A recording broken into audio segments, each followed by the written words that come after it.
Аймактарды өнүктүрүү жылынын жана соттук реформалоонун алкагында Баткен облусундагы сот тармагындагы жүрүп жаткан иштер, соттордун жергиликтүү бийлик органдары менен биргеликтеги иш алып баруусу жана эң негизгиси эл менен иштешүүсүн кабар алган. Жогорку соттун иш сапары боюнча кабарчыбыз Арзыкан Беркбаева айтып берет.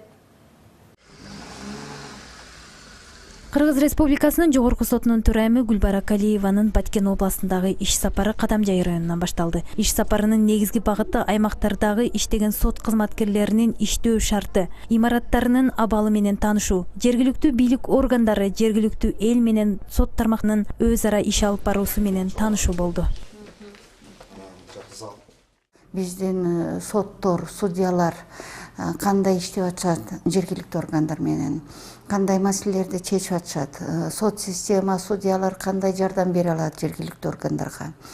Анан жергиликтүү органдар сот системага кандай жардам бере алат. Биз ошо элдин ишенин кайтаралы деп атабыз. Аны кандай? Аны эл менен тыгыз байланышта, жергиликтүү органдар менен кандай иш чаралар болсо ошолорго катышып ошондой аракеттерди кылалы деп атабыз. Ошол эми Баткен аймагын өрүк зарылуу аймакты эми эң алыскы деп ошондон баштадым.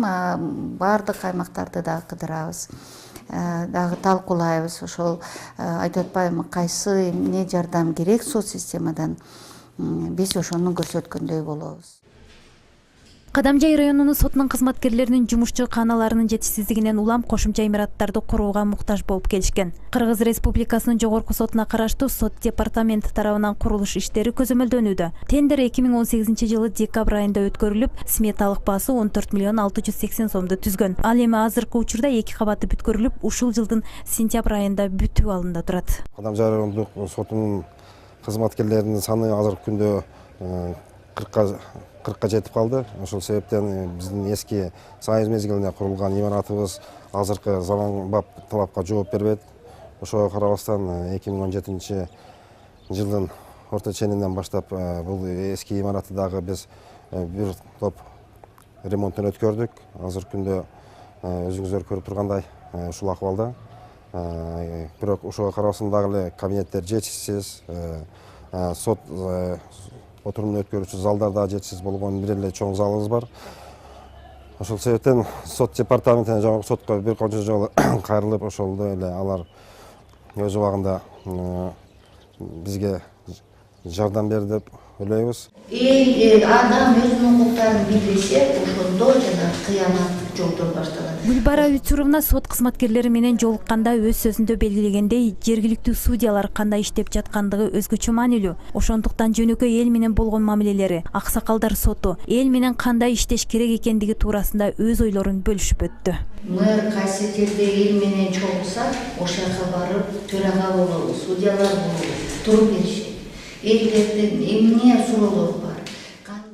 Эгерде бул биз куруп жаткан имаратта бүтүп калган болсо, ошол дубалдардын ичинде кабелдер кетилип, анан тийиштүү аппаратуралар орнотулуп, санариптештүүдү биз ишке ашырып коебуз да.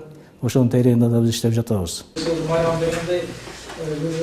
Мына ушундай эле иш мерчимдери менен Баткен шаарынын областтык сотунун кызматкерлери менен жана мекеме ишканаларынын жетекчилери менен дагы жолукту. Көп маселелерди талкуулап келатам. Эми бүгүн ошол эле сөздү кайра 3-чү жолу кайталайт экен. Но кайталагандан мен качпайм, себеби мен ошо баарына жеткизейин деп анан Кыргыз Республикасынын президенти Сооронбай Жээнбеков тарабынан сот кызматкерлерине болгон талап өтө жогору. Өлкө башчысы айткандай, бүгүнкү күндө сот кызматкерлери кандай иштеп жаткандыгы туурасында маалымат коомдук саясий абалга түздөн-түз таасирин тийгизбей койбойт. Кайсыл жерде болбосун сот бийлиги эл менен, жергиликтүү бийлик менен тыгыз иш алып баруусу керек. Арзыкан Беркбаева, Абдрашит Саттаров, Алтын бешик, жаңылыктар. Анан мен азыр ошо судьялардын баарына айтып келаткам.